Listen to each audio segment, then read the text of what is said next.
मम्मा होती है जो सपोर्टिव होती है, यहाँ तो होता है जो पापा होते हैं। लेकिन मेन बात ये है कि अगर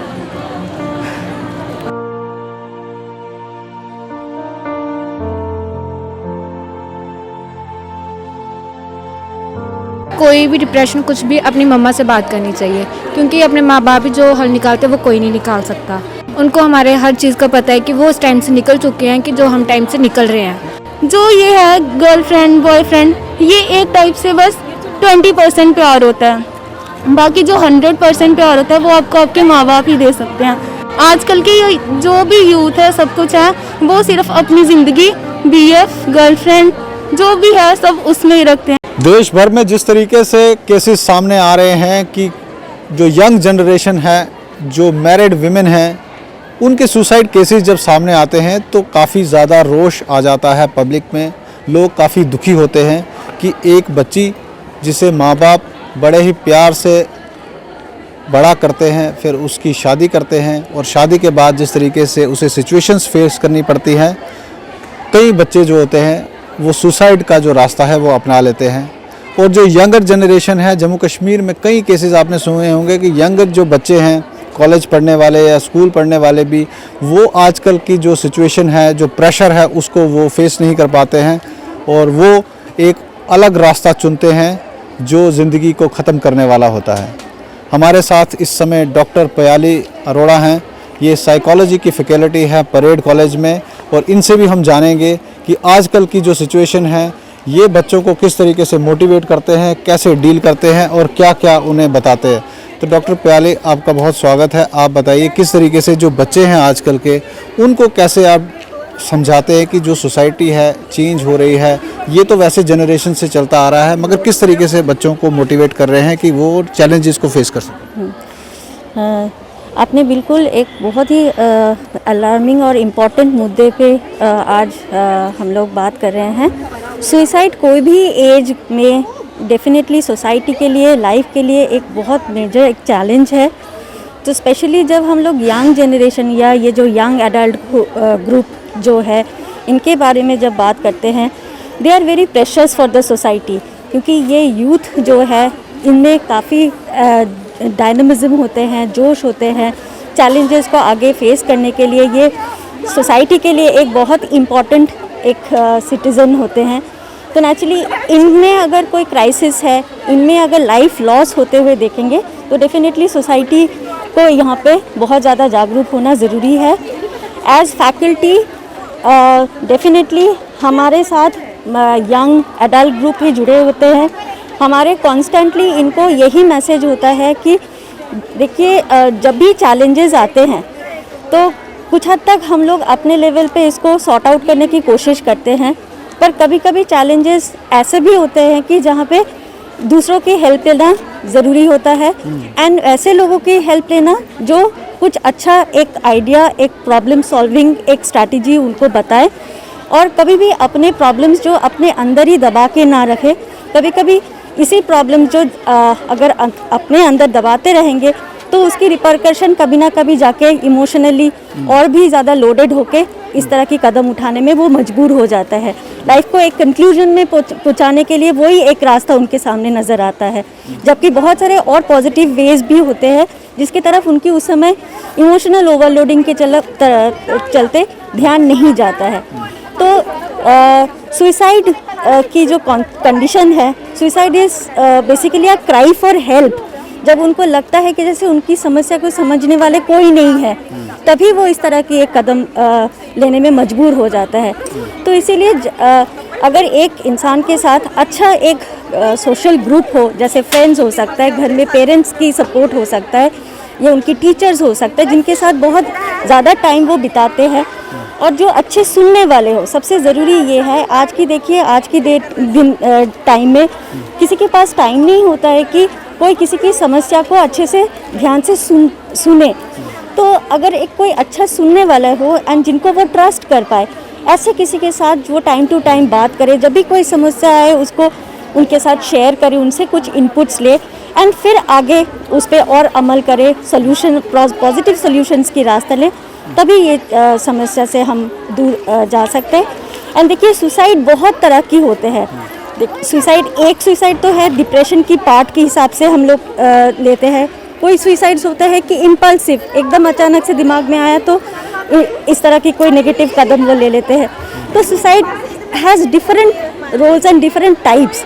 तो बेसिकली जब भी इस तरह की एक लाइफ लॉस, मतलब अपने प्रेशियस लाइफ को ख़त्म करने की बात है, तो डेफिनेटली वहाँ पे सोचना ज़रूरी है कि यही कदम जो मैं ले रही हूँ या ले रहा हूँ वो सही नहीं है।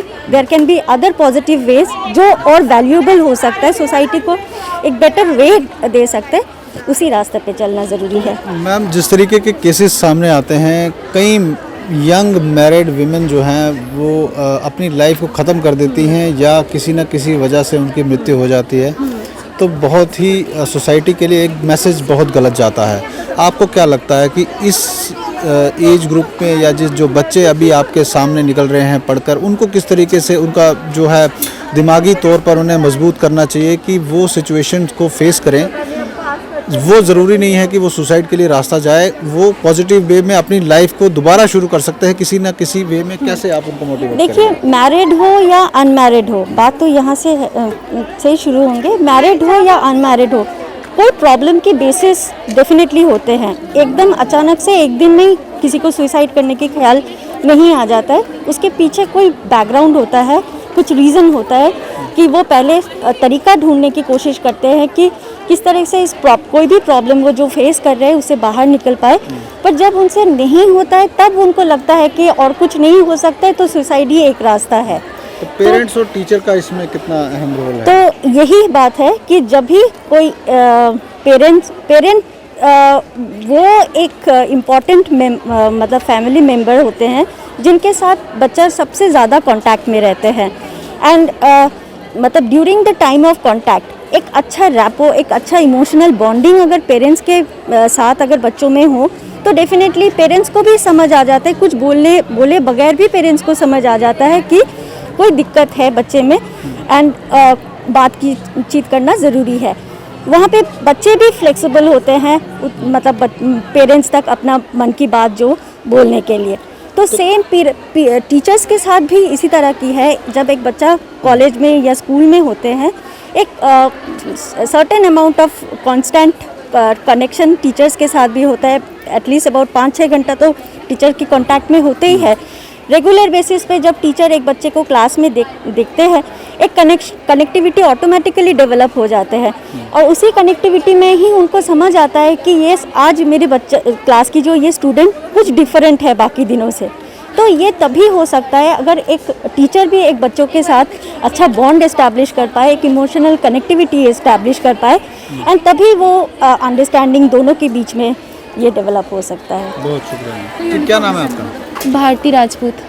तो भारती, आप मुझे बताओ, जिस तरीके से आजकल यंग जनरेशन जो है वो प्रेशर को आजकल उस तरीके से डील नहीं कर पाती जिस तरीके से करना चाहिए, और कई सुसाइड केसेस हमारे सामने आते हैं जब बच्चे जो हैं बड़ी यंग एज में सुसाइड कर लेते हैं। तो आपको क्या लगता है समाज में किस तरीके से तब्दीली आनी चाहिए, या पेरेंट्स और बच्चों का जो बॉन्ड वो ज़्यादा मजबूत होना चाहिए? पेरेंट्स और बच्चों का बॉन्ड बहुत ज़्यादा इम्पोर्टेंट है इस चीज़ में, क्योंकि जो बच्चा हर एक फैमिली सेम नहीं होती है, लेकिन जो बच्चा होता है उसको या तो मम्मा होती है जो सपोर्टिव होती है, या तो होता है जो पापा होते हैं। लेकिन मेन बात ये है कि अगर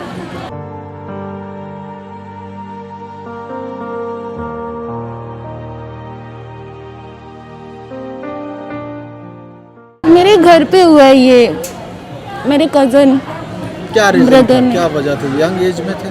25 के थे वो। What was the reason? Reason ये था कि उनको शायद कहीं ना कहीं स्ट्रेस थे, डिप्रेशन में थे। मतलब उनको जो भी उनसे बात करने की कोशिश करता था कोई भी, वो बस अपने ख्यालों में ही रहते थे। मतलब हमें लगा कि वो शायद डिप्रेशन में हैं, लेकिन मेरे से बड़े थे तो मैं थोड़ा मतलब लाइटली बात करती थी, ज़्यादा बात नहीं करती थी। तो उनका ये था कि आना बैठना, फ़ोन में रहना, हर टाइम फ़ोन में रहना। उनको कहना सबने कि फ़ोन से बाहर निकलो, लेकिन ये नहीं था कि वो मतलब होता है ना कि इकोनॉमिकली वीक हो या जो भी है, उन्होंने मतलब 2 साल में अपने आप को इस तरीके से स्टैंड किया हुआ था। अपने पापा को मतलब हर एक टाइप की खुशी दी थी, मम्मा को हर एक टाइप की खुशी दी थी। बस इसका रीज़न ये था कि फ़ोन में उसको पता नहीं, उसकी दुनिया ही पूरी फ़ोन में बन चुकी थी। तो आपको लगता है कि उनको कोई ना कोई ऐसा फैमिली में होना चाहिए था जो उनकी फीलिंग को समझ सके शायद उससे? उनकी फीलिंग सब समझते थे, लेकिन वो किसी से शेयर नहीं करते थे। जो भी उनके दिमाग में चलता था वो बस अपने तक ही रखते थे। उसको कहा सबने कि आप मतलब आप उस चीज़ से बाहर निकलो। ये इस एक्सपीरियंस को लेकर, क्योंकि ये आपकी फैमिली में हुआ, तो आप दूसरे जो यंग बच्चे हैं जो लोग इस सिचुएशन को डील कर रहे हैं उनको क्या बोलना चाहिए कि फैमिली के साथ डील करें, कैसे बात करें, किसके साथ शेयर उनको मैं करें? ये कहना चाहती हूँ कि जो माँ बाप का प्यार है वो सबसे इम्पोर्टेंट है। आज की लाइफ में माँ बाप ही सब कुछ हैं। जो ये है गर्लफ्रेंड बॉयफ्रेंड, ये एक टाइप से बस 20% प्यार होता है। बाकी जो 100% प्यार होता है वो आपको आपके माँ बाप ही दे सकते हैं। हर एक तरीके से आपकी विशेस पूरी कर सकते हैं ना, वो आपको दुखी नहीं देखना चाहते। और लेकिन आजकल के जो भी यूथ है सब कुछ है, वो सिर्फ अपनी ज़िंदगी BF गर्लफ्रेंड जो भी है सब उसमें ही रखते हैं कि नहीं हमारा वही होना चाहिए, वही है, सब कुछ वही है। लेकिन हमने उसे कहा था कि ये सब कुछ मतलब इन सब चीज़ों में कुछ भी नहीं रखा, लेकिन नहीं आई एम उसका really sorry, I don't know कि आपके फैमिली के साथ ऐसा हुआ है। हमें बिल्कुल मालूम नहीं था, हम नहीं चाहते थे कि आपको हम रुलाएं। आपका क्या नाम है? मेरा नाम सोनिया खजूरिया। तो आप भी अभी इस समय कॉलेज में पढ़ रहे हैं, आपके भी काफ़ी फ्रेंड्स होंगे। कई बार ऐसी सिचुएशन सामने आती होगी, कई फ्रेंड्स काफ़ी अपसेट हो जाते होंगे। क्या लगता है ऐसे टाइम पर किस तरीके से उनको बात करनी चाहिए अपने फ्रेंड्स के साथ, माता पिता के साथ या टीचर्स के साथ, ताकि वो ऐसे डिसीजन ना लें और वो जो सिचुएशन है वो आपस में मिलकर ही रिजॉल्व हो जाए? मुझे तो ये लगता है कि कोई भी डिप्रेशन कुछ भी अपनी मम्मा से बात करनी चाहिए, क्योंकि अपने माँ बाप ही जो हल निकालते हैं वो कोई नहीं निकाल सकता। बाकी सब मतलब हर कोई वो गाइड नहीं कर सकता जो अपने पेरेंट्स करते हैं। उनको हमारे हर चीज़ का पता है कि वो उस टाइम से निकल चुके हैं कि जो हम टाइम से निकल रहे हैं, उन्हें हर चीज़ का पता होता है। तो मेरी ये राय है कि अपने पेरेंट्स से बात करें, ना कि फ्रेंड्स से करें। है ना? तो आपका क्या नाम है? नीति मनहास। तो आपको लगता है कि जो यंग मैरिड वुमेन है, कई बार दहेज का बड़ा इशू बनता है और उसकी वजह से उनकी जान चली जाती है, सोसाइटी को किस तरीके से चेंज होना चाहिए? सबसे पहली बात है आजकल तो हर एक इंसान सेल्फ डिपेंडेंट है ही है, और कुछ ऐसी फैमिलीज़ हैं जो ये डोरी सिस्टम अभी भी चल रहा है और अभी भी डिमांड्स करते हैं कि हमें ये चाहिए वो चाहिए, और ये सब कुछ फेस एक लड़की को करना पड़ता है। और मुझे ये लगता है कि जब भी ऐसा कोई सिस्टम हो या लड़कियों को ये सब कुछ फेस करना पड़े तो उनको अपने पेरेंट्स को ये सब कुछ बताना चाहिए या फिर कंप्लेंट वगैरह कर देनी चाहिए। ये चीज़ फेस नहीं, ये सुनना नहीं चाहिए, ये स्ट्रगल फेस नहीं करना चाहिए, क्योंकि ऐसा वो अगर फेस करेंगे तो उनको भी ऐसे एनकरेजमेंट मिल जाती है और ये सिस्टम फिर वैसे ही चलता रहेगा, और इस चीज़ के अगेंस्ट रहना चाहिए। तो आज हम आपको लेकर आए थे परेड कॉलेज में और हम जानना चाहते थे कि ये यंग जनरेशन है वो क्या सोचती है। जिस तरीके से सुसाइड केसेस सामने आ रहे हैं, जम्मू में भी काफ़ी सुसाइड केसेस पिछले सालों में हुए हैं, और कल परसों का जिस तरीके से वीडियो जो वायरल हुआ है पूरे देश भर में आयशा के नाम से,